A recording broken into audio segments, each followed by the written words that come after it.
índice que tengo a mi cargo, que es el índice de confianza en el gobierno. Correcto. La universidad también produce un índice de confianza del consumidor. Por eso la confusión, pero sí. Pero me imagino que es el que en esta época electoral realmente interesa más en el gobierno, porque, digamos, obviamente siempre una primera decisión de la gente antes de ir a votar es si está más orientada a apoyar a quien está en el gobierno en ese momento o a votar por la oposición, ¿no? Lo que notamos en el índice de confianza en el gobierno está en esta ola, o sea, en septiembre es un descenso del 9%, que se suma a un descenso que ya había habido en agosto, y que lleva el índice a un nivel de 1,94 en una escala de 0 a 5, que para ubicar en el contexto que quiere decir eso, es un nivel promedio, diría yo, para presidencias en Argentina, porque venía bastante alto el índice de confianza del gobierno de Milei hasta el mes de julio más o menos, y con este bajón queda en algún lugar intermedio. Te doy una referencia comparativa como para ubicarlo, menor al que tenía Macri para esta época, digamos, en septiembre del 2017, y mayor al que tenía Alberto Fernández en septiembre del 2017. Bueno, ahí me detengo, Carlos, porque en ese paralelismo que usted traza, recuerdo a Macri, el PRO y Juntos por el Cambio, Cambiemos, en 2017, elección de mitad de término, ganan en gran parte del país, ganan en provincia de Buenos Aires, Bullrich sobre Cristina Fernández, y en el caso de Alberto Fernández pierde la elección de mitad de mandato y ahí se precipita mucho la crisis del Frente de Todos. Correcto. Sí, y te diría en la medida en que el ICG puede ser tomado como una predictor, impreciso por supuesto, pero en alguna medida predictor de resultados electorales, esto predeciría algo difícil de leer, porque por un lado efectivamente predeciría un resultado un poco menor para el oficialismo el que tuvo Macri en el 2017, pero mayor que el que tuvo el peronismo en el 2021, pero por el otro lado también hay una cuestión de ¿qué pasa con los demás, no? O sea, con un 35% de los votos, por poner un número redondo para el oficialismo, vos podés ganar o perder una elección de mitad de término, dependiendo si del otro lado hay un solo partido que saca el 45% o hay una gran fragmentación de fuerzas que saca muy poquito cada una, ¿no? Entonces, la lectura del resultado electoral del 26 de octubre me parece que va a tener algo que ver con eso, y el contexto,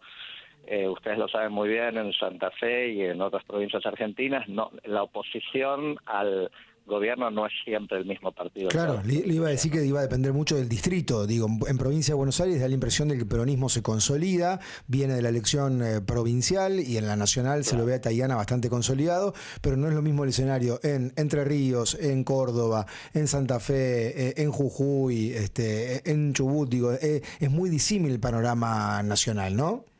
Exacto, me parece que va a pasar algo, digamos que como siempre la elección de la provincia de Buenos Aires va a ser muy mirada y muy simbólica de lo que pase ahí, porque es la elección más importante en cantidad de votantes por lejos, pero después el resultado nacional va a ser leído de formas diferentes según lo que termine ocurriendo con el total nacional para el oficialismo y lo que termine ocurriendo con el total nacional para el peronismo agregado, que es muy difícil realmente pensar lo que va a pasar ahí, porque es un momento muy especial del peronismo, ¿no? Si te fijas, es el momento de menor cantidad de provincias que gobierna por lejos, del 83 para acá, porque le fue muy mal en la elección del 23, ¿no? Y entonces no solamente perdieron la elección presidencial, sino que perdieron varias provincias como San Luis, San Juan, Santa Cruz, etcétera, Chaco.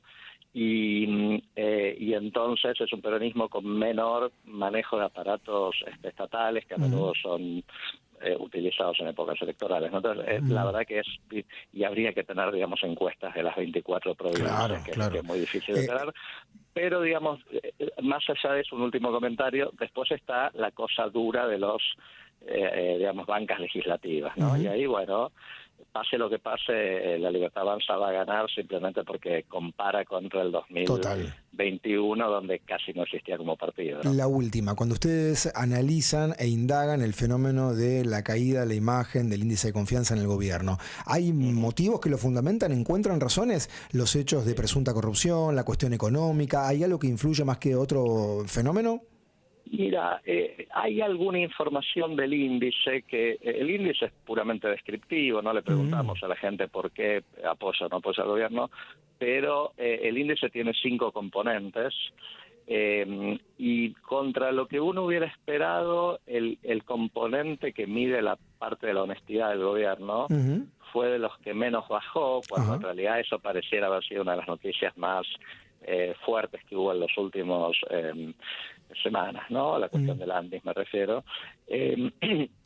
Y bajó más fuerte la cuestión del apoyo al gobierno en general y la preocupación por el interés general, que es otro de los indicadores. A mí me da la impresión, leyendo esas cifras, esto es una interpretación propia, que lo de el Andis efectivamente generó una, digamos, cobertura mediática muy negativa al gobierno durante varias semanas, que siempre es, por supuesto, perjudicial para cualquier gobierno, y que eso coincidió con una inestabilidad en la cuestión del dólar y la cuestión financiera en la Argentina, que era la gran fortaleza de este gobierno. O sea, yo creo que esa fortaleza de la que yo te comentaba que tuvo hasta julio estaba muy basada en la baja de la inflación y la sensación de variables macroeconómicas controladas, ¿no? Cuando eso se pierde, más o menos a partir de julio, creo que eso le ha pegado fuerte a la imagen del gobierno, quizás más que los escándalos de corrupción, que evidentemente no ayudaron, pero nuestro índice no parece ser lo que más afectó. Carlos, gracias por el testimonio del ET8 de Rosario. Un saludo. Gracias, buenos días. Buen día. Carlos Gervasoni, director del Departamento de Ciencia Política y Estudios Internacionales de la Universidad Torcuato Di Tella, que ha elaborado el índice de confianza en el gobierno y ha notado que por 9º mes consecutivo cayó la imagen positiva del gobierno.